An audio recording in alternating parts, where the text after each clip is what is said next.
పూర్ణమదః పూర్ణమిదం పూర్ణాత్ పూర్ణముదచ్యతే పూర్ణస్య పూర్ణమాదాయ పూర్ణమేవావశిష్యతే. ఓం శాంతి శాంతి శాంతి. 39వ పేజీ 16వ మంత్రం చివరి 3 లైన్లు. యథాహ వై స్వాయ లోకాయ రిష్టిమిచ్చేత్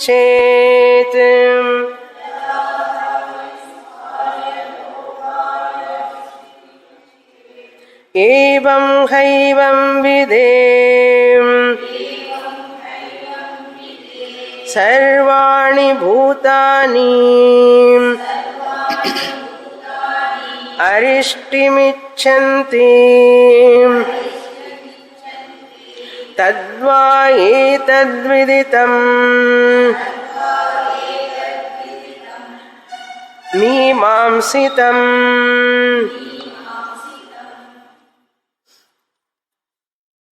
ఈ ముఖ్యమైనటువంటి మంత్రాలలో ఉపనిషత్తు కర్మయోగం గురించి వర్ణించడానికి దానికి ముందు వర్ణ వ్యుత్పత్తి అంటే వర్ణాలు ఎట్లా వచ్చినాయి అని చెప్పింది.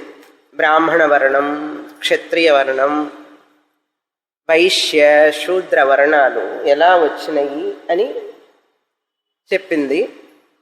ముందు దేవతల వర్ణములు అంటే దేవతా బ్రాహ్మణులు, బ్రాహ్మణ దేవబ్రాహ్మణ, క్షత్రియ దేవక్షత్రియ, దేవశూద్ర, దేవవైశ్యులు ఆ సృష్టి చేసిన తర్వాత మనుష్య వర్ణాలు సృష్టింపబడినాయి.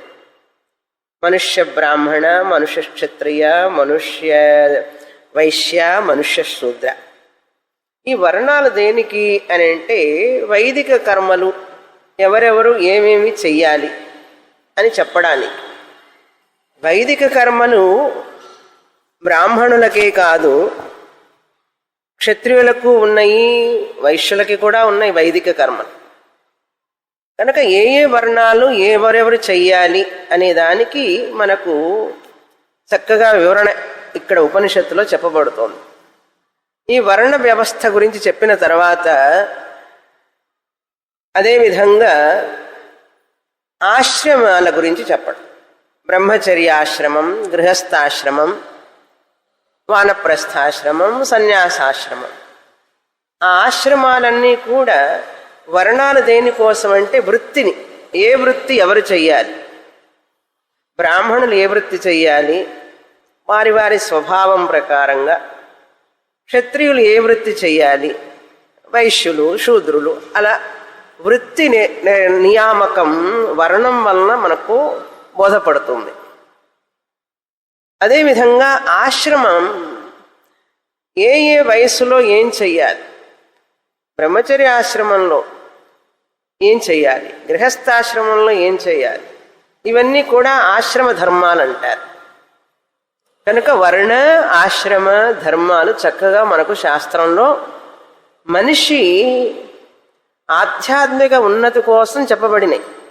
ఈ వర్ణ ధర్మాలు ఆశ్రమ ధర్మాలు కూడా మనిషి ఎదగడానికి ప్రతి ఒక్కరూ వారి వారి వర్ణధర్మం చేస్తూ ఉంటే దానివలన సమాజంలో ఒకరికొకరు పరస్పరంగా సహాయం చేసుకుంటూ ఉంటే అప్పుడు సమాజం పురోభివృద్ధి చెందితే ఆ సమయంలో వ్యక్తులకి పశు ప్రవృత్తి నుంచి మానుష ప్రవృత్తికి, మానుష ప్రవృత్తి నుంచి దైవ ప్రవృత్తికి వెళ్తాడు. అలా ఎదగడం కోసం చెప్పబడిన ఈ వర్ణధర్మం ఆశ్రమ ధర్మం మనం వాటిని అర్థం చేసుకుంటే చక్కగా మనకు అవి సహాయపడతాయి. ఆ వర్ణాల వాళ్ళకి శాస్త్రం ఈ ధర్మాలు చెప్పబడింది మనం తెలుసుకుంటే మనకు ప్రయోజనం. తెలుసుకోకపోతే ఏమవుతుందంటే కుల మత విరోధాలతో మనుషులు కోట్లాటలు తగాదాలు అన్నీ వస్తాయి. ఇప్పుడు సమాజంలో ఉన్నటువంటి కులమతాల యొక్క కోట్లాటలకు కోట్లాట లేక పోట్లాట యుద్ధాలు జరుగుతున్నాయి కదా.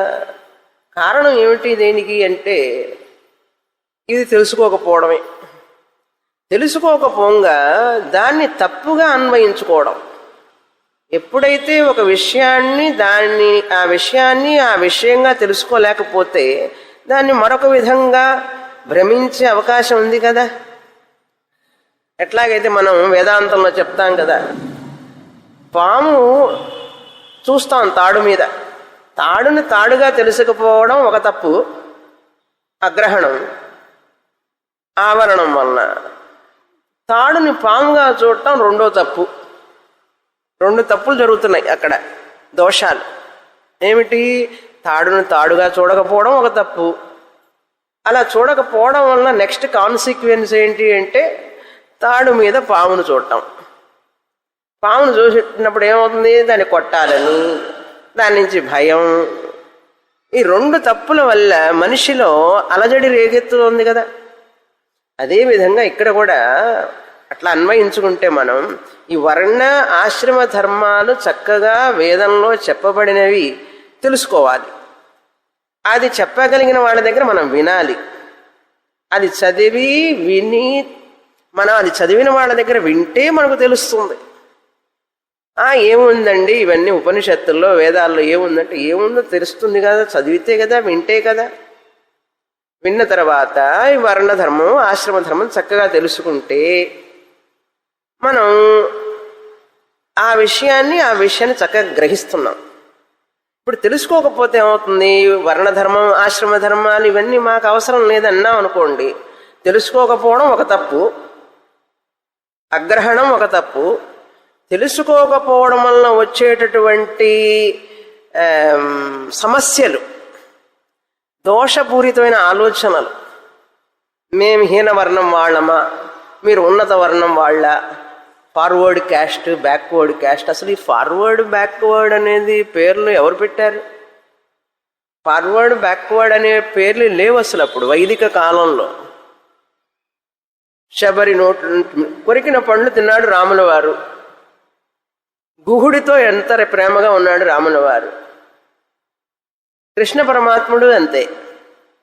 కనుక ఎక్కడ ఈ కులమత భేదాలు ఎక్కడ లేవు మన వైదిక ధర్మంలో. అప్పుడు వాళ్ళు తెలుసుకున్నారు చక్కగా, వర్ణధర్మం ఆశ్రమ ధర్మాలు తెలుసుకోబట్టి కోట్లాటలు లేవు, అందరూ అందరినీ గౌరవించుకునేవాళ్ళు. ఇది తెలుసుకోకపోవడం వలన ఎప్పుడైతే ఈ యొక్క పాశ్చాత్య విద్య వచ్చిందో ఈ దేశానికి, మన విద్యను మర్చిపోయినాం. ఆ విద్యలు చదవడం వలన, ఈ విద్య తెలియకపోవడం వలన భ్రాంతి ఎక్కువైపోయింది. ఫార్వర్డ్ క్యాస్ట్ వాళ్ళు, scheduled caste, scheduled tribe, SC, BC, BC, SC, FC, ఇవన్నీ ఏమిటన్నా అన్ని అపోహలు, భ్రాంతి అన్నమాట. కనుక మనకు ఉపనిషత్తు చెప్తోంది పంచమహాయజ్ఞాలు వైదిక కాలంలో వైదిక కర్మలే పంచమహాయజ్ఞాలుగా ఉండేవి. వైదిక కర్మలు అగ్నిహోత్రం, ఇవి జలదేవతకి పూజ చేయటం, వాయుదేవతని పూజ చేయటం, ఇవన్నీ కూడా పంచమహాభూతాలను పూజించడం ఒక పంచమహాయజ్ఞాలలో ఒక నియమం. మనకు ఆ వైదిక కర్మలు లేకపోవడం వలన ఇప్పుడు కనీసం మనం ఏం చెయ్యాలి? పంచమహాయజ్ఞాలంటే వైదిక కాలంలో ఉన్నటువంటి ఆ పూజలు, ఆ పునస్కారాలు, ఆ పద్ధతులు మనకు తెలియకుండా చేసుకున్నాం. విదేశీయుల పరిపాలన వస్తే, విదేశీయుల ధర్మం వస్తే ఎంత నష్టం అనేది మనకు తెలియాలి. ఇప్పుడు మన వాళ్ళు ఏమంటారంటే, బ్రిటిష్ వాళ్ళు వచ్చిన తర్వాత రైళ్లు వచ్చినాయి, పోస్ట్ ఆఫీస్ వచ్చింది, కరెంట్ వచ్చింది, బల్బు వచ్చింది, ఫోన్ వచ్చింది అంటాడు. రే, బల్బు ఫోన్ వచ్చింది, పోగొట్టుకున్న ట్రెజర్ అంతా పోయిందిరా అంటే తెలియడంలా. ఏమండి, బ్రిటిష్ వాళ్ళు వచ్చిన తర్వాతనే కదండి మనకు రైళ్ళు అనేది తెలిసింది, అసలు తపాలా బిళ్ళ తెలిసింది. వాళ్ళు లేకపోతే మనం ఎక్కడుండేవాళ్ళం అండి అన్నాడు. బాగుండేవాళ్ళం. ఎక్కడుండేవాళ్ళం అంటే వైదిక ధర్మంలో హాయిగా ఉండేవాళ్ళం. బ్రిటిష్ వాళ్ళు వచ్చిన తర్వాత రైళ్లు వేశాడు, ఫోన్లు వచ్చినాయి, కరెంట్ వచ్చింది, అవన్నీ వచ్చినాయి, కానీ ఏం పోగొట్టుకున్నామో మనకు తెలియడంలా. ఒక్కొక్కసారి అంతే, దొంగలు పడిన తర్వాత ఇంట్లో చాలామందికి ఏం పోయింది తెలియదు. ఏం పోయింది తెలియదు. తర్వాత 4 రోజుల తర్వాత దొంగలు పడినా 6 నెలలకి కుక్కలు మురిగినేట. అట్లా ఉంటుంది ఇప్పుడు. అంటే విదేశీయులు రావడం వలన మన ధర్మం చెడిపోకుండా ఉంచుకునే శక్తి మనకు లేదు. అప్పుడు అలా ఉంటే తప్పు లేదు, కానీ మనం నష్టపోయినాం. అలా నష్టపోవడం వల్ల ఏమవుతుందంటే ఇప్పుడు మనకు మనం కొట్టుకుంటున్నాం. మన ప్రజలే మన దేశంలోనే కుల మతాలతో ఈ యొక్క భేదాలతో మనిషిలో అశాంతి రేకెత్తుతున్నది. అందుకని చూడండి ఎంత చక్కటి మంత్రం ఇది. పంచమహాయజ్ఞాలు, అటువంటి ఆత్మవిద్య గనక నీకు తెలియకపోతే పంచమహాయజ్ఞాలు చెయ్యి అని చెప్పింది. పంచమహాయజ్ఞాలు చెయ్యాలి అంటే నీకు కనీసం వర్ణధర్మం తెలియాలి, ఆశ్రమ ధర్మం తెలియాలి. కనుక మనం ఈ వర్ణధర్మాలు ఆశ్రమ ధర్మాల వలన మనం ఎంత బెనిఫిట్ పొందుతామని తెలుసుకొని మొదటిది ఏం చేయాలి అంటే నీ కుటుంబానికి చెయ్యి. కనీసం ఏమండి అవన్నీ మాకు తెలియవండి అంటావా? మనకు అర్థమయ్యే భాషలో ఉపనిషత్తు చెప్తుంది. ఏం చెప్తుంది? భగవద్గీతలో చెప్పబడింది. నాయన నువ్వు నీ కుటుంబానికి 3 తరాలకి సేవ చెయ్యి. 3 తరాలకంటే ఎవరు? నువ్వు ఒక తరం, మీ అమ్మా నాన్నలు నీ ముందు తరం, నీ తర్వాత పిల్లలు, తర్వాతి తరం, 3 తరాలు. నిన్ను నువ్వు చక్కగా పోషించుకొని నీ ఆరోగ్యము, నీ మనస్సు, నీ వాతావరణం ఎట్లా ఉంటున్నావు ఏమిటి, నీ క్షేమాన్ని నువ్వు చూసుకో. అలా చూసుకునేటప్పుడు నీ తల్లిదండ్రులకి సేవ చెయ్యి. తర్వాత నీ పిల్లల్ని చక్కగా పెంచి పెద్ద చేస్తే అది సేవ. అట్లా చెప్పండి, ఇప్పుడు బాగా అర్థమవుతుంది మాకన్నాడు. అందుకని ఉపనిషత్తు దిగొస్తుంది మన కోసం. నువ్వెక్కడ చేస్తావు దేశం కోసం, ముందు నీ గురించి చూసుకో అంటుంది. అక్కడి నుంచి స్టార్ట్ కావాలి. ఇది పంచమహాల యజ్ఞాల్లో ఒక భాగమే. అలా చెయ్యాలి. అందుకని కుటుంబం అనేది ఒక ఆధ్యాత్మిక సాధనకి మెట్టు. అలా సేవ చేయడం వలన, తల్లిదండ్రులకి పిల్లలకి చేయడం వలన మనలో చిత్తశుద్ధి వస్తుంది, స్వార్థం పోతుంది. తల్లి తండ్రి పిల్లల కోసం ఎంత త్యాగం చేస్తున్నారు, వాళ్ళ సమయాన్ని ధనాన్ని. త్యాగబుద్ధి వచ్చిందా లేదా? ముసలి వాళ్ళను చూసుకోవడం, సేవ చేయటం, అది త్యాగబుద్ధే కదా. కనుక నీలో చిత్తశుద్ధి వస్తుంది. మొదటిది అంటే కుటుంబానికి సేవ చేసుకోవడం, 3 తరాలు. 2 సమాజ సేవ.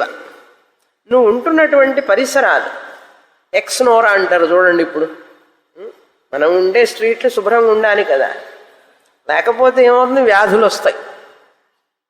కనుక సమాజ సేవ చేయాలి. మనం ఉండే సమాజం ఆరోగ్యకరంగా ఉంటే మనం ఆరోగ్యకరంగా ఉంటాం. కనుక సమాజంలో అందరు క్షేమంగా ఉంటే నేను క్షేమంగా ఉంటాను. లోకా సమస్త సుఖినో భవంతు, సర్వే జనా సుఖినో భవంతు. కనుక సమాజ సేవ 2వది. 3వది ఏంటంటే ఇప్పుడు ఇరుగు పొరుగు పిల్లలు ఉంటారు చూడండి. మన వైదిక సంస్కృతిని ఋషి యజ్ఞం అన్నాం. ఆ ఋషి యజ్ఞం అంతా మాకు తెలియదండి. ఇప్పుడు ఋగ్వేదాలు తెలియవు, యజుర్వేదాలు తెలియవు మాకు. మేమేం చదువుతాం, పారాయణాలు చేస్తాం, నోరే తిరగడం లేదు, భగవద్గీత నోరు తిరగడం లేదు, గురుస్తోత్రమే నోరు తిరగదు మాకు. కనుక ఋషి యజ్ఞం అంటే పారాయణం అధ్యయనం అంటే ఏం చేస్తామండి అంటే, పర్వాలేదు చెప్పానుగా పోయిన వారం, కౌసల్య సుప్రజ రామ, కనీసం సుప్రభాతమైన చదువు. శ్లోకాలు కనీసం 2 శుక్లాంబరధరం విష్ణు తెలుసు కదా, అది కూడా తెలియదనకూడదు. ఈ దేశంలో పుట్టి, ఈ సంస్కృతిలో పుట్టి నాకు ఒక్క శ్లోకం తెలియదండి అన్న. ఏం చేస్తుంటావు? పొద్దున బ్రేక్ఫాస్ట్, మధ్యాహ్నం లంచ్, రాత్రి డిన్నర్, ఇదేనా పని? అలా చేయమంటే చేస్తానండి అన్నాడు. అలా కాదు. శ్లోకాలు చదవడం, దైవభక్తితో ఆ యొక్క కీర్తనలు, కనీసం కీర్తనలు పాడటం, భగవస్తుతి, భజనలు, ఇవన్నీ పిల్లలకు నేర్పడం. ఇరుగు పొరుగు పిల్లల్ని చేర్చుకొని, ఒక స్టూడెంట్ ఉన్నారు టీనగర్లో, ఆవిడ పిల్లలకి ఏదో ప్రసాదం కూడా చేసి పెడుతుంది. పిల్లల్ని పిలిచి వాళ్ళకి శ్లోకాలు చెప్తుంది. ఆవిడకి తెలిసిన వరకు ఆవిడ చెప్తుంది. అలా ఇరుగు పొరుగు పిల్లల్ని చేర్చుకొని వాళ్ళకి మంచి శ్లోకాలు చెప్పడం, మంచి విలువల గురించి చెప్పడం, భజన నేర్పడం, భక్తిని పెంపొందించడం, కథలు చెప్పడం, నీతి కథలు చెప్పడం, ఇది వైదిక సంస్కృతిని రక్షించినట్లు. మనం అలా చేస్తే కూడా వైదిక సంస్కృతిని రక్షించినట్లే. ఒక స్టూడెంట్ టీనగర్ స్టూడెంట్ చేస్తుంది, తర్వాత వలసరవాకంలో ఒక స్టూడెంట్ చేస్తుంది. వాళ్ళకి చాక్లెట్లు ఇచ్చి, వాళ్ళకి స్వీట్ పెట్టి, వాళ్ళకి మరీ తయారు చేసి పెడతారు వీడు, లేకపోతే పిల్లలు రారు. అట్లా నేను 12 సంవత్సరాలు చేశాను ఇక్కడ చెన్నైలోనే. వేదిక్ హెరిటేజ్ అంటారు దాన్ని. 12 సంవత్సరాలు పిల్లలకి పూజ ఎలా చేయాలి, శ్లోకాలు ఏమిటి, యోగా ఏమిటి, భజన ఏమిటి, ఇవన్నీ నేర్పితే రామాయణం, భారతం, భాగవతం అలా పిల్లల్లో మనం బీజం వేయాలి. దీన్నే వైదిక సంస్కృతి పరిరక్షణ అంటారు. ఇది పంచమహాయజ్ఞాలలో భాగం, ఋషి యజ్ఞంలో భాగం.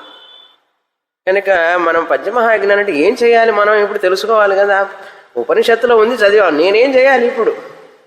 నువ్వేదో కాదు, నీ కుటుంబాన్ని చూసుకో, తల్లిదండ్రులను చూసుకో, పిల్లల్ని చూసుకో, కొంచెం సమాజానికి సేవ చేస్తూ ఉండు. గురుడి వాళ్ళకి, అంధులకి, బాధపడే వాళ్ళకి ఏదో విధంగా వాళ్ళకి సహాయపడుతూ ఉండు సమాజంలో. పిల్లలకి మన వైద్య సంస్కృతి గురించి చెప్పు. అలా కాన్ఫిడెంట్గా మనం చెప్పగలిగిన స్థితిలో మనం ఉండాలి, నేర్చుకోవాలి. పొద్దుగులు టీవీ ముందు కూర్చుంటే మనకేమొస్తుంది? పుణ్యం లేదు, పురుషార్థం లేదు. కనుక మనకు తెలిసిన మంచి విషయాన్ని 10 మందికి చెప్పాలి. పెద్దవాళ్ళు వినరు, కనీసం చిన్నపిల్లలకైనా చెప్పాలి. మన గురించి మనమే చూసుకుంటే ఎట్లా? ఎప్పుడు 24 గంటలు, అందులో కొంత టైము మనం అవతల వాళ్ళకు కూడా ఇవ్వాలి. తర్వాత ఈ పర్యావరణ రక్షణ, భూతయజ్ఞం మనుష్య యజ్ఞంలోకి వస్తుంది. పర్యావరణ రక్షణ అంటే ఏమిటి? మన మీద ఆధారపడి ఉన్న వాళ్ళకి మనం సహాయం చేయాలి. బీదవాళ్ళు ఉంటారు కదా, వాళ్ళకి మనం సహాయం చేయడం. భూతయజ్ఞం, పర్యావరణ రక్షణ అంటే ఏంటి? ఇవన్నీ కూడా దైవ యజ్ఞంలోకి వస్తాయి. దేవతల్ని పూజించడం, అగ్నిదేవతని, వాయుదేవతని, వీటన్నిటిని పూజించడం. సముద్రం దగ్గరికి వెళితే ముందు నమస్కారం చేసి నీళ్లు తల మీద చల్లుకొని కాళ్ళు పెట్టాలి. నది దగ్గరికి వెళితే ముందు నీళ్లు తల మీద చల్లుకొని నమస్కారం చేసి అందులో కాళ్ళు పెట్టాలి. అంతేకాని అది రక్షణే కదా. పర్యావరణ రక్షణ అంటారు దీన్ని. చెట్లుని పోషించడం భూతయజ్ఞం. ఇవన్నీ చెప్పారు, మంత్రాల్లో చెప్పారు. మనకు అర్థమైనట్లుగా మీకు తెలుసుకోవడం కోసం మీకు ఇప్పుడు ఇట్లా చెప్పాను. ఇవి మనం చెయ్యాలి, మన పిల్లలు చెయ్యాలి. అలా చేస్తే, పర్యావరణ రక్షణ చేస్తే, ఎన్విరాన్మెంటల్ కేర్ అంటారు చూసారా. ఇప్పుడు ఎన్విరాన్మెంట్ అంటే పర్యావరణం, దాన్ని నేను రక్షిస్తూ ఉంటే నన్ను అది రక్షిస్తుంది. ఆ దేవతలందరూ కూడా ఆనందంగా ఉంటారు మన అట్లా చేస్తూ ఉంటే. వాళ్ళు కూడా మన క్షేమాన్ని కోరుకుంటారు అని చెప్తున్నది ఈ మంత్రంలో. ఇప్పుడు చివర్లో పంచమహాయజ్ఞాలు చెప్పిన తర్వాత పితృయజ్ఞం, ఋషియజ్ఞం, దేవయజ్ఞం, మనుష్యయజ్ఞం ఏమేం చేయాలో కూడా చెప్పారు మంత్రాల్లో. చక్కగా తాత్పర్యం కూడా రాసిపెట్టారు, అన్నీ రాసిపెట్టారు. ఎండాకాలం పాపం ఆ పక్షులకి నీళ్లు పెడితే తాగుతాయి. అదేం చేసి పారబోసుకుంటుంది నీళ్లు, వచ్చే దాని మీద కూర్చొని నీళ్ళన్నీ ఒలిగిపోతాయి. దానికి తెలియదు కదా, మండి చూసి మండి పెట్టాలి నీళ్లు. అట్లాంటి ఆహారం ఇవ్వటం, వాటికి క్షేమాన్ని చూడడం అన్నమాట. మనం ఉన్న చోటు వాటి క్షేమాన్ని చూస్తూ ఉండాలి. అలా చూస్తే ఏమిటి అంటే ప్రయోజనం, ఆ దేవతలు నీ యొక్క క్షేమాన్ని కోరుకుంటారు. ఆ చీమ ఉందనుకోండి, దానికి కాస్త ఆహారం దొరికితే ఆ జీవుడు, అందులో ఉన్న జీవుడు నీ క్షేమాన్ని కోరుకుంటాడట. మన ఇంట్లో ఉన్న బల్లి కూడా, బల్లికి కాస్త ఆహారం దొరికితే అబ్బా ఎవరో కానీ ఇంట్లో ఉన్నది హాయిగా ఉండటం, ఎందుకంటే నాకు రేపు ఆహారం దొరుకుతుంది కదా, మళ్ళీ క్షేమంగా ఉండుగాక అని దీవిస్తారట వాళ్ళు. వాళ్ళ మనస్సు ఆనందపడుతుందట, ఆ జీవుల మనస్సు. ఆవులేమిటి, కుక్కలేమిటి, పిల్లులేమిటి, పక్షులేమిటి, కాకులు, కోయిలలు, వాటికి ఆహారం ఇస్తే అవి తినేటప్పుడే ఆనందం వలన ఈ వ్యక్తిని ఆశీర్వదిస్తారట వాళ్ళు.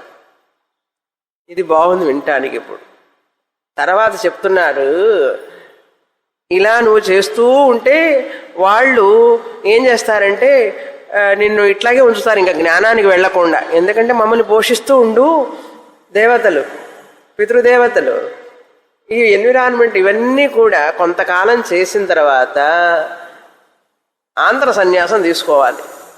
అవి చిత్తశుద్ధి వచ్చే వరకు మనం చేసిన తర్వాత మన తరాల తర్వాత వాళ్ళు చేస్తారు. మనం ఏం చేయాలి అప్పుడు? ఆ దేవతలు ఏం చేస్తారు? వీడిని పోకుండా క్లాసుకు పోవాకు, నాకు అన్నం పెట్టు, నన్ను చూసుకో, అది చెయ్యి ఇది చెయ్యి అని చెప్పి తిప్పుతుంటారు. ఇప్పుడు నేను కాదు, నెక్స్ట్ వాళ్ళు చేస్తారు నీకు, నేను ఆత్మజ్ఞానానికి వెళ్ళాలి, క్లాస్కి వెళ్ళాలని చెప్పేసి వచ్చేయాలి. వాళ్ళు రానివరట. అది లాస్ట్ పోర్షన్ మనం చూస్తున్నాం క్రిందటి వారం. వాళ్ళు సర్వాణి భూతాని అరిష్టిమిచ్చంతి. ఈ జీవుడు, అన్ని జీవరాశులు కూడా ఈ యొక్క వ్యక్తి ఎవరైతే పంచమహాయజ్ఞాలు చేస్తున్నాడో ఇతను క్షేమంగా ఉండుగాక ఎల్లప్పుడూ అని కోరుకుంటూ ఉంటారు. ఇది ఇదం మీమాంస్యం అంటే ఈ విధంగా చెప్పబడినాయి శాస్త్రంలో పంచమహాయజ్ఞాలు. ఇప్పుడు ఈ కర్మయోగం గురించి కదా మనం మాట్లాడుతున్నాం. అంతకుముందు ఏం చూసాం? ఇతనికి ఈ కర్మయోగం అనేది జ్ఞాన ప్రాప్తి కోసం తోడ్పడుతుంది అనే దృష్టితో చేయాలి. పేరు ప్రఖ్యాతులు ఆశించి చేస్తే మళ్ళీ జనన మరణ సంసారం. పేరు ప్రఖ్యాతులు ఆశించకుండా చేస్తే చిత్తశుద్ధి, జ్ఞానం, వైరాగ్యం వస్తాయి. అంతవరకు అయిపోయింది. ఇది ఈ విధంగా చెప్పబడినది శాస్త్రంలో అని చెప్పి ఇది విదితం మీమాంసితం. ఈ విధంగా శాస్త్రంలో మనకు చెప్పబడింది. తర్వాత మంత్రం చదువుతాం. 40వ పేజీ. ఇప్పుడు కర్మయోగం గురించి, పంచమహాయజ్ఞాల గురించి అయిపోయింది. కర్మయోగం స్టార్టింగ్ వర్ణ ఆశ్రమ కర్మయోగం ఇలా చేయడం వలన దీనికి ముందు ఆత్మజ్ఞానాన్ని గురించి చెప్పిన తర్వాత అది అర్థం చేసుకోలేని వాళ్ళకి ఈ సాధనలు కర్మయోగం, ఉపాసన ఇలా చేస్తూ ఉండు. నీ మనసు సూక్ష్మం అవుతుంది. ఒక రోజుకి ఈ రాగద్వేషాలన్నీ కూడా తరిగిపోతాయి. తరిగి తర్వాత నువ్వు ఈ యొక్క జ్ఞానాన్ని అర్థం చేసుకుంటావు. అందుకని ఇప్పుడు అది ఉత్తమ అధికారులకి, ఇది మంద అధికారులకి, మంద మధ్యం అధికారులకి. ఎవరికైతే ఇంకా కోపం, తాపం, రాగద్వేషం ఉంటుందో వాళ్ళకి ఇంకా చిత్తశుద్ధి రాలేదని అర్థం. అంతే కదా. కోపం, తాపం, ఈర్ష్య, అసూయ, భయం, మన్నించే గుణం లేకపోవడం, అందరి మీద దోషాలే కనపడుతూ ఉంటాయి, అన్ని దోషాలే చూస్తూ ఉంటాడు. ఇవన్నీ ఉన్నాయి అంటే ఆ మనసు ఇంకా శుద్ధిని పొందలేదు అని అర్థం. అలా పొందకపోవడం వలన ఆ విషయం అర్థం కాలేదు. ఆత్మవిద్య గురువుగారు కావు కావు కావుమని చెప్పినా కూడా అది లోపలికి వెళ్ళనివ్వదు ఆ మనస్సు. అందుకని ఉపనిషత్తు చెప్తుంది, నాయన అది లోపలికి వెళ్ళాలి అంటే నీకు చాలా శుద్ధి కావాలి. దానికి కర్మయోగం చెయ్యి, ఉపాసన చెయ్యి, అప్పుడు నువ్వు తయారవుతావు. సరే, ఇప్పుడు కర్మయోగం చేయాలంటే ఏం చేయాలి అన్నాడు. ఇందాకేమో గృహస్థుడి గురించి చెప్పాం ఈ 16వ మంత్రంలో. అక్కడ ఏం చెప్పాను? ఆత్మ అంటే గుర్తుందో లేదో, మొదలుపెట్టి 3 వారాలైంది. అథ అయం వా ఆత్మ సర్వేషాం భూతానాం. ఈ గృహస్థుడే అంటే ఆశ్రమ ధర్మాలు చెప్పిన తర్వాత గృహస్థాశ్రమంలో గృహస్థుడు స్తంభం లాంటి వాడని చెప్పాను. బ్రహ్మచారి గృహస్థుడి మీదనే ఆధారపడతాడు, వానప్రస్థ ఆశ్రమి కూడా గృహస్థుడి మీదనే ఆధారపడతాడు, సన్యాసి కూడా గృహస్థుడి మీదనే ఆధారపడతాడని చెప్పాను కదా. కనుక గృహస్థుడు స్తంభం లాంటి వాడన్నాను కదా. కర్మయోగం చేయడానికి, యజ్ఞాలు యాగాలు చేయడానికి, వీటన్నిటికీ గృహస్థుడే అధికారి. ఇప్పుడు ఇక్కడ నెక్స్ట్ మంత్రం ఏం చెప్తుందంటే, అసలు ఈ గృహస్థుడు కావడానికి ముందు ఎట్లా ఉన్నాడు, గృహస్థుడు ఎట్లా అయ్యాడు, గృహస్థుడు కావడానికి ముందు గృహస్థుడు కావాలి అని ఎందుకు కోరిక కలిగింది ఆ వ్యక్తికి అని ఉపనిషత్తు చెప్తోంది. ఇప్పుడు గృహస్థుడు ఎందుకైనాడు, గృహస్థుడైన తర్వాత కర్మయోగం చేస్తున్నాడు, అసలు గృహస్థుడు కావాలని ఎందుకు అనిపించింది మనిషికి, పెళ్లి చేసుకోవాలని ఎందుకు అనిపించింది అని ఉపనిషత్తు చెప్తోంది. ఇప్పుడు ఎందుకు అనిపించిందంటే 2 కారణాలు. ఆ 2 కారణాల్లో ఒకటి సహజం, యూనివర్సల్లీ కామన్, ఇన్స్టింక్టివ్ అంటారు దాన్ని, ఇన్స్టింక్టివ్ డిజైర్, కోరిక అన్నమాట. లోపల స్వభావంగానే స్వభావ సిద్ధంగానే ప్రకృతిలో ప్రతి జీవరాశి, స్త్రీ అయితే పురుషుణ్ణి, పురుష జీవరాశి అయితే స్త్రీ జీవరాశిని కోరుకోవడం సహజం. ఇన్స్టింక్ట్ అంటారు దాన్ని. ఈ కోరిక సహజమైనటువంటి కోరిక. దాని వలన బ్రహ్మచారి వివాహం చేసుకోవాలనుకున్నాడు అంటుంది ఉపనిషత్తు. మరి రెండవ కారణం ఏంటంటే తనకు తానుగా కోరుకోవడం. నాకు ఇది కావాలి, అది కావాలని కోరుకోవడం. ఇచ్ఛ, ఎక్వైర్డ్ డిజైర్ అంటారు దీన్ని.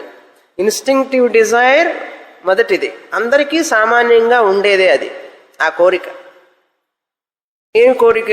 స్త్రీ పురుష సంబంధం కావాలని కోరుకోవడం సహజం ప్రపంచంలో. మనుషులకే కాదు, ప్రతి జీవరాశికి. ప్రతి జీవరాశి దాన్ని ఇన్స్టింక్టివ్ అంటారు, సహజంగా ఉండే కోరిక. రెండవది ఏంటంటే ఎక్వైర్డ్ డిజైర్. నాకు ఇది కావాలి, అది కావాలి. పెళ్లి చేసుకున్న తర్వాత పిల్లలు కావాలి, ఇల్లు కావాలి, కారు కావాలి. ఇవన్నీ సహజం కాదు. ఒకళ్ళకేమో ఇల్లు కావాలని, ఒకళ్ళకి కారు కావాలని, ఒకళ్ళ పిల్లలు కావాలని, ఒకళ్ళ పిల్లలు అబ్బాయే కావాలని, అమ్మాయి, ఇవన్నీ కామన్ కాదు.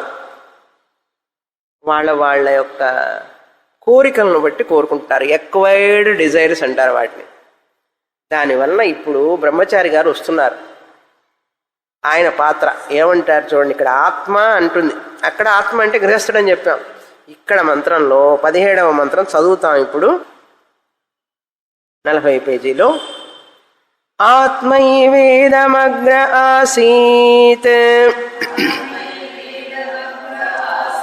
ఏక ఏవ సోకామయత జాయామే స్యాత్ అథ ప్రజాయేయ అథ విత్తం మే స్యాత్ అథ కర్మ కుర్వీయేతి ఏతావాన్ వై కామః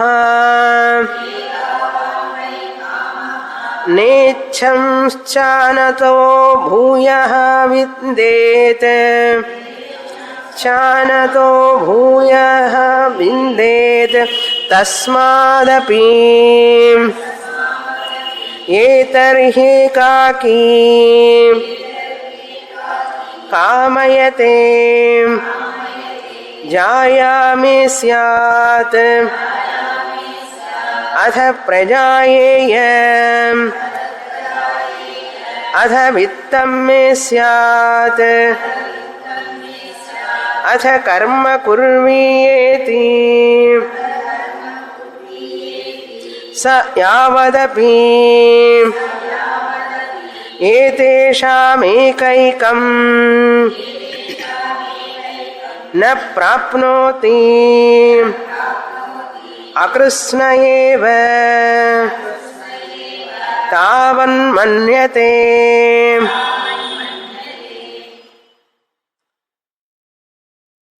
మనిషి తాను ఏదో పొందాలని, ఏదో సాధించాలని ఉంటుంది తపన లోపల. పరిపూర్ణుణ్ణి కావాలి, కంప్లీట్ మ్యాన్ కావాలని ఉంటుంది. ఇది చేస్తే నేను పరిపూర్ణతని పొందుతాను, ఇది సాధిస్తే నేను గొప్ప స్థితిలో ఉంటాను, ఆ విషయం పొందితే నా స్టేటస్ పెరుగుతుంది, అప్పుడు నాకు ఆనందం, నేను కంప్లీట్ అవుతాను అంటే పూర్ణం అవుతాను అని భావన ఉంటుంది మనిషికి. అలా ఆ కోరిక ఉండడమే అకృష్ణత. కృష్ణత అంటే పూర్ణత, అకృష్ణత అంటే అపరిపూర్ణత. పరిపూర్ణత లేకపోవడం, తృప్తి లేకపోవడం మనిషి. అది ఎక్కడ స్టార్ట్ అవుతుందట? మొదట జీవాత్మ, మనిషి, వ్యక్తి, పురుష. ఇక్కడ ఆత్మ అంటే బ్రహ్మచారి. ఆత్మ ఏవ ఇదం అగ్ర ఆసీత్. మొదట బ్రహ్మచారి ఉన్నాడు. అనగనగా ఒక బ్రహ్మచారి. అనగనగా ఒక బ్రహ్మచారి. పాపం ఏమైంది ఆ బ్రహ్మచారికి అంటే, ఏమండి వివాహం కావడానికి ముందు ఎవరండి ఉన్నది? బ్రహ్మచారిణి బ్రహ్మచారే కదా. బ్రహ్మచారి ఉన్నాడు. ఏమనుకున్నట్ట ఆ బ్రహ్మచారి, ఇక్కడ ఆత్మ అంటే సచ్చిదానంద ఆత్మ కాదు, బ్రహ్మచారి ఉన్నాడు. నిగ్ర ఆసీత్ ఏక ఏవ, ఒంటరిగా ఉన్నాడు బ్రహ్మచారి. సో కామయత, సహా అకామయత, కోరుకున్నాడు ఆ బ్రహ్మచారి. ఏమని? జాయామి స్యాత్, నాకు భార్యని పొందాలి అని ఉన్నది అన్నాడు. ఒక స్త్రీని భార్యగా తెచ్చుకోవాలని ఆశగా ఉన్నది. జాయామి స్యాత్, నాకు భార్యా యోగము కలుగుగాక, పత్ని యోగము కలుగుగాక అని కోరుకున్నాడు. వచ్చేసింది ఎవరు? భార్య. గల్లు గల్లున గజ్జలు కట్టుకొని కాళ్ళకి పట్టీలన్నీ పెట్టుకొని పెళ్లి చేసుకున్నాడు. మాంగళ్యం తంతునా మేనా అన్న మంత్రాలతో వివాహం అయిపోయింది. అయిన తర్వాత మన ఇద్దరమే ఉంటే ఏం బాగుంటుంది, ఇంట్లో కొంచెం ఇంకా ఇద్దరు ఎవరన్నా ఉండాలి మనకు. అప్పుడు తాను ఇంకా అభివృద్ధి చెందాలని కోరుకున్నాడు బాగా. అందుకని తన రూపంలో ఉండే పిల్లల్ని భార్య ద్వారా పొందాలనుకున్నాడు. అది ఇక్కడ. అథ ప్రజాయేయ, పిల్లలని పొందుగాక నేను, నాకు పిల్లలు కావాలి అంటే తానుగా ఉంటే తృప్తి రాలే. తనని, తన రూపాన్ని ప్రతిరూపంగా చూసుకోవాలి. అందుకని పుత్రుడంటే ఎవరు? తండ్రి పుత్ర రూపంలో వస్తాడు. అందుకని ఆత్మ అని పేరు. పుత్రుడు ఎవరో కాదు, తండ్రి రూపమే, తల్లి రూపమే పుత్రి రూపంలో కనపడుతుంటారు. అందుకనే అంత ప్రేమ. అర్థమైంది ఎందుకు అంత ప్రేమని? నా వాడండి అంటాడు. అదొక ఆనందం. ప్రజాయేయ, అందరి మీద కంటే ఎవరి మీద ప్రేమ ఉంటుందంటే పిల్లల మీద ప్రేమ ఎక్కువ ఉంటుంది. మనుషులకైనా, పక్షులకి, జంతువులకి, అన్నిటికీ. ఎందుకంటే తాను తన రూపాన్ని ప్రతిరూపాన్ని చూసుకున్నట్టే. చూసుకుంటే అదొక తృప్తి, ఆనందం. వాడు ఎక్కి మన మీద డాన్స్ చేస్తూ ఉంటే ఆ పిల్లవాడు చూడు చూడు పళ్ళొచ్చినాయి అంటారు. నడుస్తున్నాడు, పరిగెడుతున్నాడు. ఇంకా సర్టిఫికేట్ చూసుకొని, డిగ్రీలు చూసుకొని, మా అబ్బాయికి ఎన్ని మెడల్స్ వచ్చినాయో చూడండి అంటే తన పరిపూర్ణతని కొడుకులో చూసుకుంటాడు. అప్పుడు ఆ కొడుకులో చూసుకోవాలంటే ఈవిడ కావాలిగా భార్య. అందుకని జాయామే స్యాత్, భార్య కావాలి నాకు. ఎందుకంటే పిల్లలు కావాలి నాకు. పిల్లలు వస్తే నేను పరిపూర్ణ అవుతాను. చాలా అయ్యో వీళ్ళందరూ వచ్చారు, ఇప్పుడు డబ్బులు కావాలి నాకు. విత్తం మే స్యాత్, భార్యను పోషించాలి, పిల్లల్ని పోషించాలి. మరి వీళ్ళందరి క్షేమాన్ని చూడాలి అంటే నేను కొంత ధనం సంపాదించాలి. అందుకని విత్తం మే స్యాత్, ధనం వచ్చుగాక. సో బ్రహ్మచారి గృహస్థుడైనాడు. భార్య 2, నెంబర్ 2. Then children number 3. తర్వాత ధనం. విత్తం మే స్యాత్. ఈ ధనం ఎందుకు అంటే ఏదేదో మంచి మంచి పనులు చేయాలి కదా ధనం వలన. అత కర్మ కుర్వీయతయా అన్నాడు. కర్మ కుర్వీయా ఇది ఏతావాన్వై కామ. దీన్నే పాంక్త అంటారు. పాంక్త అంటే 5. యజమాన బ్రహ్మచారి గృహస్థుడైనాడు, భార్య, పిల్లలు, ధనం, కర్మ. 5. దైవం విత్తం, మానుష విత్తం అంటారు. పాంక్తం అంటారు. అంటే బ్రహ్మచారి పాంక్త అయినాడు. ఇప్పుడు పాంక్త. ఆ వివరాలన్నీ కూడా మనకు శాస్త్రంలో చెప్పబడినాయి. ఏమని అంటే మానుష విత్తం అన్నారు. ధనం అంటే ఇక్కడ 2 రకాల ధనం. దైవం విత్తం, మానుష విత్తం అన్నారు. మానుష విత్తం అంటే మనిషి లౌకిక కర్మలు చేసి ధన సంపాదన చేయాలి.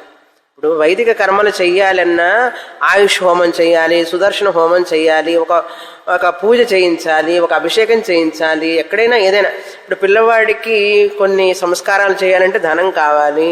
ధనం కావాలి అంటే దేనికి కంటే దక్షిణ ఇవ్వాలి కదా, పండ్లు కొనాలి కదా, వస్త్రం కొనాలి కదా, వీటికి ధనం కావాలి కదా. అందుకని ఉద్యోగం చేయాలి. కర్మ కుర్వీత, ఆఫీస్కి వెళ్ళాలి, లౌకిక కర్మలు చేసి ధనం సంపాదిస్తాడు. అవి సంపాదించిన ధనాన్ని వైదిక కర్మల కోసం ఖర్చు పెడతాడు. దైవం విత్తం. దైవం విత్తం అంటే ఆంతరధనం.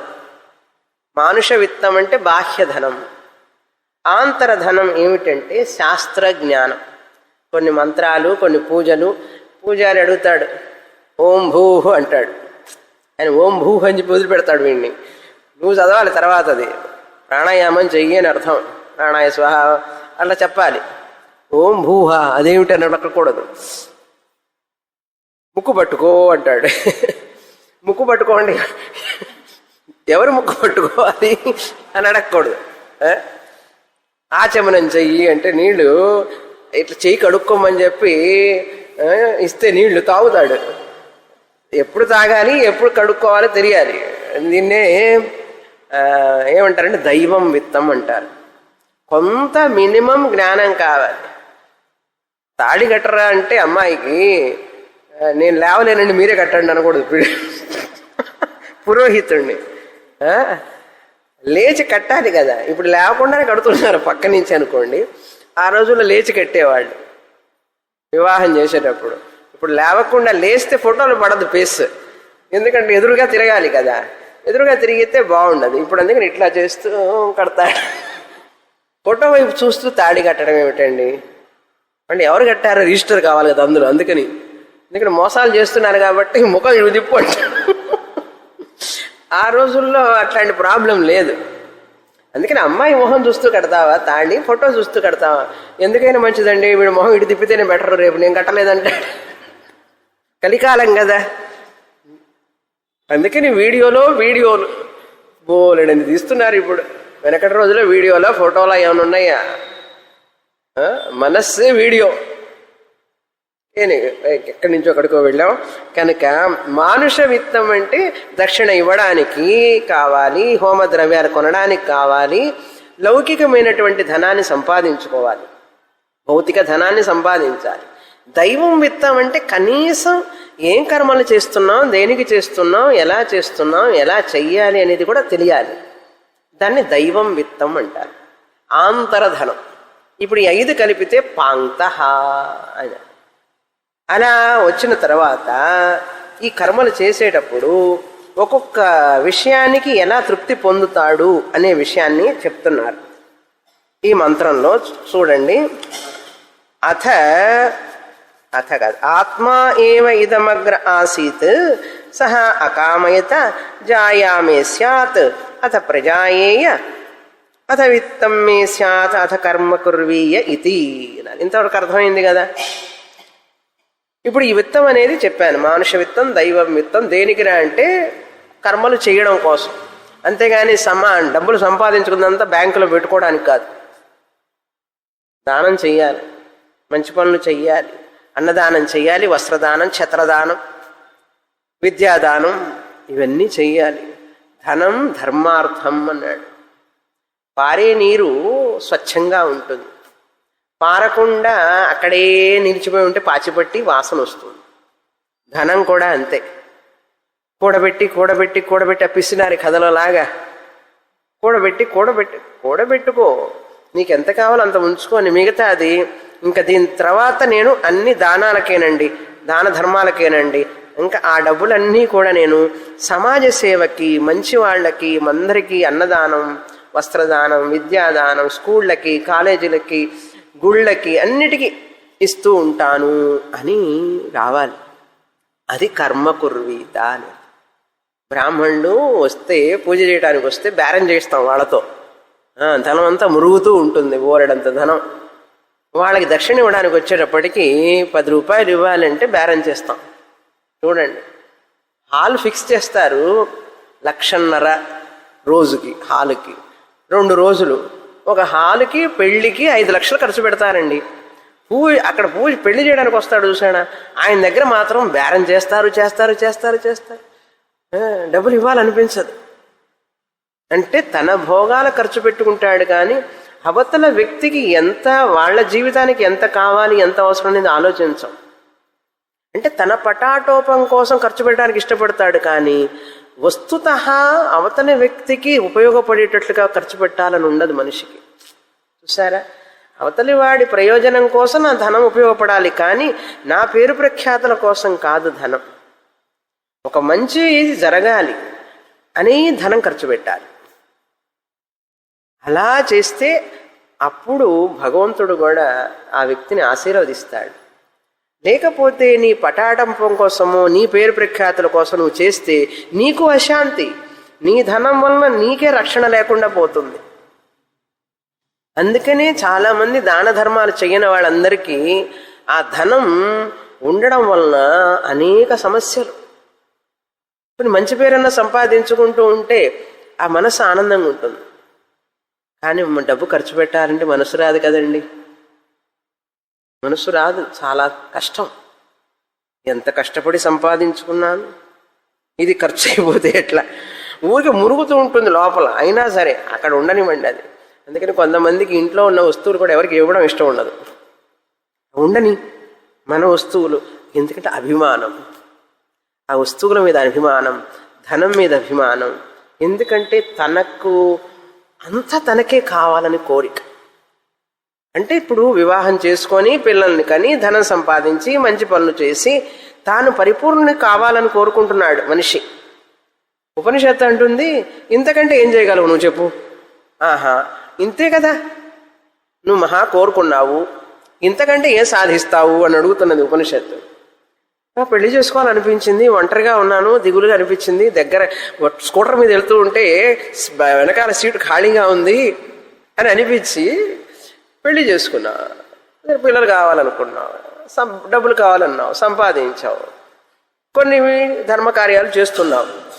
మంచి పనులు చేస్తే పుణ్యం సంపాదించుకుంటున్నావు, తప్పు పనులు చేస్తే పాపాన్ని సంపాదించుకుంటున్నావు. దాని తర్వాత ఏంటి చెప్పు? ఇంకేమన్నా సాధిస్తావా దీనికంటే? ఇంతకంటే ఏం సాధిస్తావో తెలుసా? జనన మరణ సంసార చక్రం. కర్మలు చేసావు కదా, ఫలం వస్తుంది కదా. కర్మలు ఎలా చేశావు? ధనం సంపాదించడం వల్ల. ధనం ఎలా సంపాదించావు? కర్మలు చేయాలంటే భార్య కావాలి, పిల్లవాడు కావాలి. కర్మలు లేకపోతే చేయలేడు. వైదిక కర్మలు చేయాలంటే భార్య ఉండాలి. ఈ కర్మలు చేయడం కోసం ధనం కావాలనుకున్నావు, ధనం కావాలి. దేనికోసం అంటే భార్య పిల్లల కోసం ఉన్నావు. భార్య పిల్లలు ఉంటేనే కర్మలు చేయగలుగుతావు. కనుక ఏదైనా ఒక కార్యం చెయ్యాలంటే ఒంటరిగా చేయలేవు, భార్య సహాయం ఉంటేనే కదా జరుగుతుంది. ఆవిడ సహాయం లేకపోతే పూజ ఏం చేస్తావు, పునస్కారం ఏం చేస్తావు? ఒంటరిగా చేయలేవు కదా, అన్నీ అమర్చి పెడితేనే కదా చేస్తావు. మళ్ళీ అవన్నీ తేవాలంటే పిల్లవాడికి సహాయం చేసే పిల్లవాడు కావాలి. అందుకని వీళ్ళందరినీ చేర్చి పెట్టుకున్నావు. ఈ కర్మల వల్ల ఫలం వచ్చింది, ఫలం రావడం వల్ల మళ్ళీ జన్మ వస్తుంది, జన్మ వచ్చిన తర్వాత మరణం వస్తుంది. ఇదయ్యా నువ్వు సాధించింది అంటుంది ఉపనిషత్తు. ఇప్పుడు అందరూ బ్రహ్మచారులందరూ పెళ్లి చేసుకొని గృహస్థులయ్యి పిల్లల్ని కని ధర్మకార్యాలు చేసి ధనంతా సంపాదించి ఏమిటయ్యా సాధించారంటే నెక్స్ట్ జన్మ బుక్కుడు. ఉపనిషత్తు చక్కగా పొగుడుతుంది. శీఘ్రమేవ కళ్యాణ ప్రాప్తిరస్తు అంటుంది. తర్వాత ముడియావులే అంటుంది. ఏమిటంటే మళ్ళీ జనన మరణ సంసారమేగా, ఏమి సాధించావు నువ్వు అంటుంది. ఈ పాంక్తాన్ని సంపాదించుకున్నావు బయట నుంచి. కానీ వివేకవంతుడు ఏం చేస్తాడంటే, ఉపాసకుడు ఇవన్నీ సంపాదించకుండానే ఈ పాంక్తం నా దగ్గరే ఉందని తెలుసుకుంటాడు. ఈ 5 నా దగ్గరే ఉన్నాయి, నాలోనే ఉన్నాయి అని విశ్వరూప ఉపాసన చేస్తాడు. ఎలా అనేది తర్వాత భాగంలో చూస్తాం. ఇంతవరకు ఏమైందంటే, ఏతావాన్ వై కామః, ఇంతే కదా, నువ్వు ఎంత కోరుకున్నా కూడా నీ కోరికలు ఇంతకంటే మించిపోతాయా? అప్పటికి నువ్వు ముసలివాడు అయిపోతావు. ఏమైనా ధనం సంపాదించావు, పిల్లల్ని కన్నావు, అన్ని పనులు చేసావు, అయిపోయింది, ముసలివాడివి అయిపోయినావు. ఏతావానేవ కామః. ఇంతవరకు చెప్పిన తర్వాత నా ఇచ్ఛాం చ న అతః భూయః విందేత్. ఇంతకంటే ఏమైనా పెద్దగా పొందగలవా అంటే అంతకంటే ఏమీ లేదు. ఎందుకంటే అకృష్ణః అనే బుద్ధి ఉండడం వలన తస్మాదపి తర్హి ఏకాకీ కామయతే.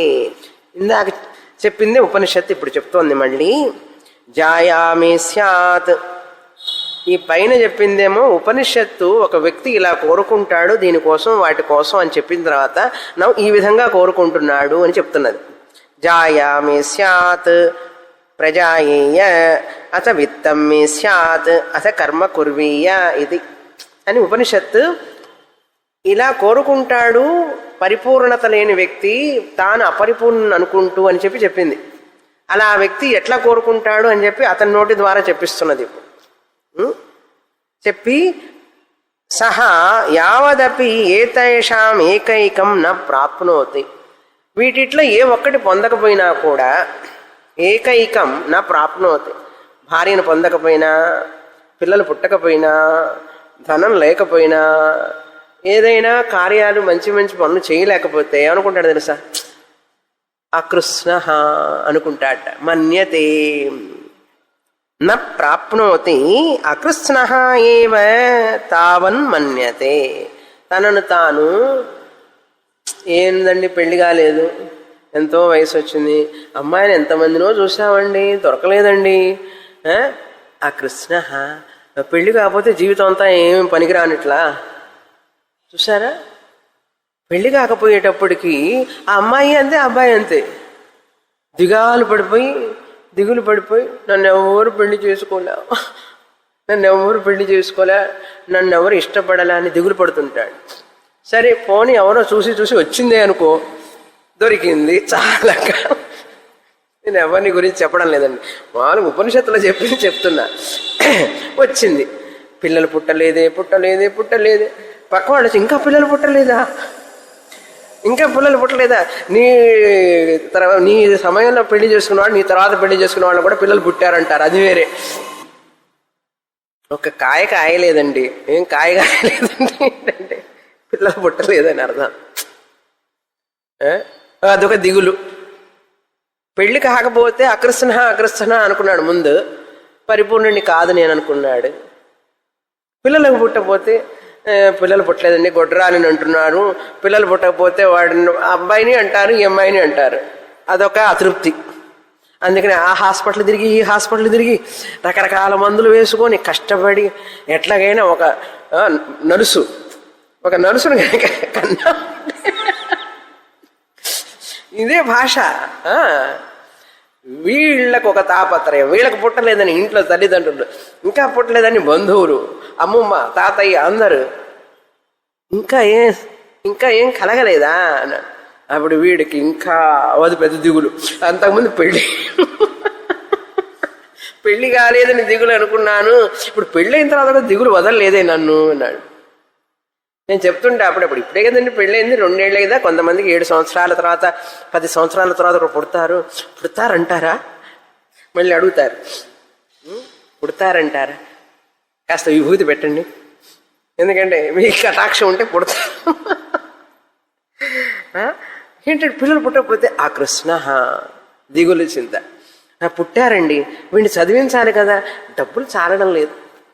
ఆ కృష్ణ ఏంట్రా నీ సంపాదన, ఇదే సంపాదన, భార్యను పోషించలే పిల్లవాడిని పోషించలే అంటే ఆ కృష్ణ. అందుకని పొద్దున్న నుంచి రాత్రి దాకా తిరిగి కాలికి బొంగరం కట్టుకున్నట్టు, బొంగరం చూసారా తిరుగు, బొంగరం వేస్తే బొంగరం తెలుసా, తిరుగుతూనే ఉంటుంది. వీడు కూడా అంతే, భార్య వచ్చింది, పిల్లలు పుట్టారు, బాగానే ఉంది, ఇప్పుడు డబ్బులు, తిరుగుతాడు. అది చెయ్యడం కోసం కర్మలు చేస్తూ ఉంటాడు. ఆ పనులు ఈ పనులు రకరకాలు చేస్తుంటాడు. అందుకని ఆ దేవుడికి పూజ, ఈ దేవుడికి పూజ, అక్కడ మొక్కుకొని ఇక్కడ మొక్కుకొని బాగా డబ్బు రావాలని పూజలు చేసి పునస్కారాలు చేసి ఆవహంతి హోమం చేస్తాడు. ఆవహంతి వితన్వానా కుర్వాణా చీరమాత్మన. కారు కావాలి, ఇల్లు కావాలి, 1 కాదు 2 కావాలి, ప్లాట్ కావాలి, ఫ్లాట్ కావాలి, ఫామ్ హౌస్ కావాలి, నాన్ ఎండింగ్ కోరుకున్నాడు. అకృష్ణ మన్యతే. ధనం వచ్చిన తర్వాత పిల్లలు పుట్టారు, పెద్దవాళ్ళు అయిపోయినారు, ధనం సంపాదించాడు, ఇల్లు కట్టాడు, అన్నీ చేసిన తర్వాత మా అబ్బాయి నాతో మాట్లాడటం లేదండి. ఎప్పుడు మాట్లాడాలి? రోజు మాట్లాడటం, ప్రతిరోజు మాట్లాడాలి, అప్పుడప్పుడు పలుకుతాడు అకృష్ణ. కంటిన్యూయేషన్. అది పోవడంలే.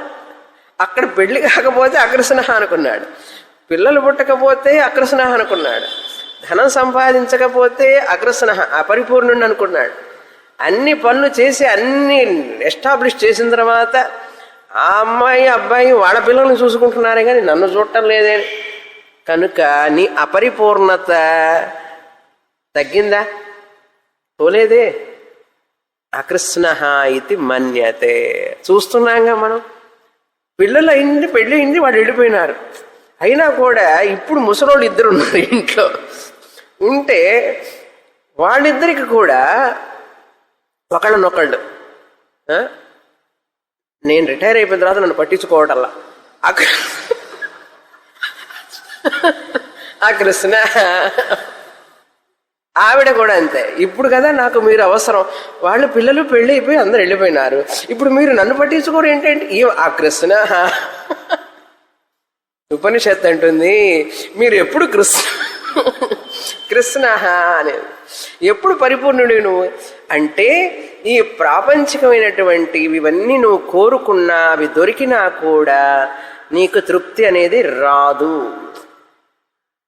అని ఉపనిషత్తు చెప్తోంది. ఈ విషయాన్ని తెలుసుకో. కనుక అవన్నీ పొందినా కూడా కృష్ణత, పరిపూర్ణత పొందడానికి వేరే ఒకటి ఉన్నది. అది దానికోసం నువ్వు పని చెయ్యాలి. ఈ శరీరం ఇచ్చింది భగవంతుడు భోగాలు అనుభవించడం కోసం, ధనం సంపాదించడం కోసం, ఇళ్ళు కట్టడం కోసం, దానికోసం మాత్రమే కాదు ఇచ్చింది. ఇవన్నీ పొందిన తర్వాత ఓవర్, జాబ్ ఈజ్ ఓవర్. ఈ శరీరం, ఈ మనస్సు అన్నీ కూడా భగవంతుడివి, ఆయనకి సమర్పించడం కోసం ఇది. అప్పటికైనా బుద్ధి వస్తుందేమో అని చెప్పి ఉపనిషత్తు పాపం వదిలిపెట్టింది వాటి వైపు. అయిందా? వస్తావా రావా? నీ శరీరం నీది కాదు, ఈ శరీర సుఖం నీ కోసం కాదు, నీ మనస్సు నీది కాదు. ఈ శరీరం మనస్సు భగవంతుడు ఇచ్చింది, భగవంతుడికి నీ తెలుసుకోవడం కోసం ఇచ్చాడు. అది మర్చిపోయినావు నువ్వు.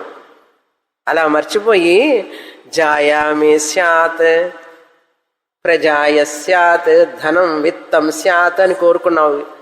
అయినా నీకు కన్ను విప్పు కావడంలే. క్లాసులో కూర్చొని ఆ స్వామిని గారు చెప్తూ ఉంటే ఇంకా మనవాళ్ళు మనవరాళ్ళు పిల్లల్ని పట్టుకొని ఆడలాడుతుంటావేంటి? క్లాసు సెకండరీయా నీకు? పో ముందు క్లాసుకు పో అంటుంది ఉపనిషత్తు. ఈ లోపల నీకు కాళ్ళు నొప్పులు, నడువు నొప్పి, కళ్ళు నొప్పులు, పళ్ళు నొప్పులు ఇవన్నీ వస్తున్నాయి. నేను చెప్పాను నీవు అది తగ్గించుకోవాలంటే తగ్గించుకో. లేదండి ఇవన్నీ బంధం అండి, నాకు కావాలి. మళ్ళీ ఇంకా నీకు మళ్ళీ జన్మ, నా మాట వినకపోతే. కానీ కొంతమంది తెలియగల వాళ్ళు ఏం చేస్తారంటే ఈ పాంక్తం అనేది తనలోనే చూసుకుంటాడు. ఎలా చూస్తారట అంటే తర్వాత భాగం చదువుతాం. తస్య కృష్ణత మన ఏవ స్యాత్మా వాగ్జాయ ప్రాణః ప్రజా చక్షుర్మానుషం విత్తం చక్షుషా హి తద్విందతే శ్రోత్రం దైవం శ్రోత్రేణ హి తచ్ఛృణోతి ఆత్మైవాస్య కర్మ ఆత్మనా హి కర్మ కరోతి స ఏష పాంక్తః యజ్ఞః పాంక్తః పశుః పాంక్తః పురుషః పాంక్తమిదం సర్వం యదిదం కించ యదిదం సర్వమాప్నోతి యహ ఏవం వేద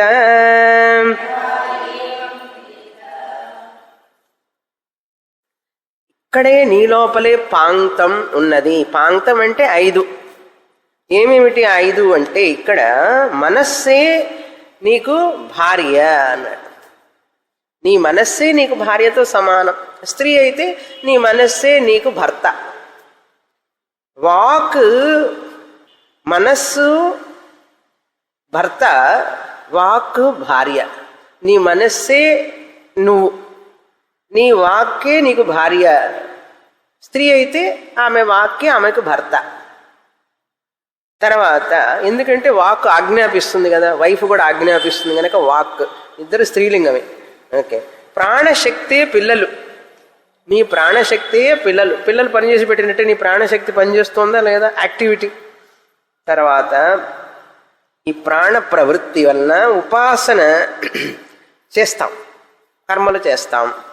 అదేవిధంగా చక్షు మానుష విత్తం, కళ్ళే కదా అన్నీ చూసి అది కావాలి ఇది కావాలని ఎన్నుకుంటుంది కన్ను కనుక చక్షు ఏవ మానుష విత్తం. శ్రోత్ర ఇంద్రియం, చెవులే నీకు దైవం విత్తం.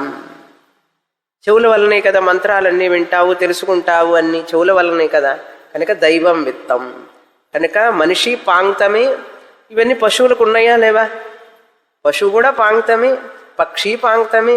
యజ్ఞంలో కూడా యజమాన కావాలి, పత్ని కావాలి, ప్రీస్ట్ కావాలి, ఇవన్నీ పాంక్తం. అక్కడ దైవం విత్తం, మానుష విత్తం. యజ్ఞం పాంక్తం అయినట్లుగానే పురుష అపి పాంక్త, వ్యక్తి కూడా పాంక్తమే. యజ్ఞం పాంక్తం 5 ఉన్నాయి అందులో, ఇక్కడ 5 ఉన్నాయి, పశువుల్లో 5 ఉన్నాయి. సర్వమిదం పాంక్తం అన్నాడు. అని ఎవరైతే తెలుసుకుంటారో వాళ్ళు అన్నీ తెలుసుకుంటారు. కనుక అతృప్తితో అకృష్ణ అని చెప్పి ఎప్పుడు అనుకోవాకు. నీ దగ్గర ఉన్న ఈ 5నే చూసుకొని అన్నీ ఉన్నాయి నాకు అని తెలుసుకో అంటుంది ఉపనిషత్తు. ఇంతటితో ఈ ఖండం అయిపోయింది. 17వ మంత్రంతో ఈ 4వ ఖండం అయిపోయింది. వచ్చే క్లాసులో ఇంకా పూర్తిగా అర్థం చూస్తాం. పూర్ణమదః పూర్ణమిదం పూర్ణాత్ పూర్ణముదచ్యతే పూర్ణస్య పూర్ణమాదాయ పూర్ణమేవావశిష్యతే. ఓం శాంతి శాంతి శాంతి. హరి ఓం. శ్రీ గురుభ్యో నమః. హరి ఓం.